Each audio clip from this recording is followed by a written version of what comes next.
இல்ல படிப்பை வந்து கொடுக்கக்கூடிய கிரகம் புதன். ஆனால் நீங்கள் சொல்வது போல அதில வந்து ஒரு தேர்ச்சியையும், ஒரு நல்ல மதிப்பெண்களையும் கொடுத்து அந்தஸ்த உயர்த்தக்கூடிய கிரகம் குரு. குரு. நான் சொல்வது தனிப்பட்ட முறையில். அதாவது ஒரு ஒரு ராசியில சரராசி, ஸ்திர ராசி, உபய ராசி இப்படி சொல்றோம் இல்லையா?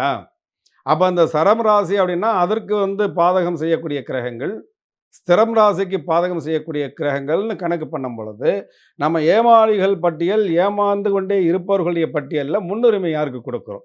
அப்படி பார்க்கும் பொழுது இந்த 2வது இடம் குடுத்துறோம். 2வது இடத்த வந்து மிதுனத்துக்கு குடுத்துர்றோம். ம். அப்ப மிதுனம் எந்த இடத்துல ஏமாறுது? நல்லது செய்யக்கூடியவர்கள் சொல்றத காதுல வாங்க மாட்டேன்.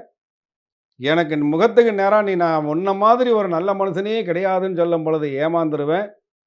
அப்படின்னு சொல்லும்போது அவர்களுக்கும் இந்த குரு திசை பாதகமான காலகட்டத்தையே கொடுத்துட்ருக்கும்.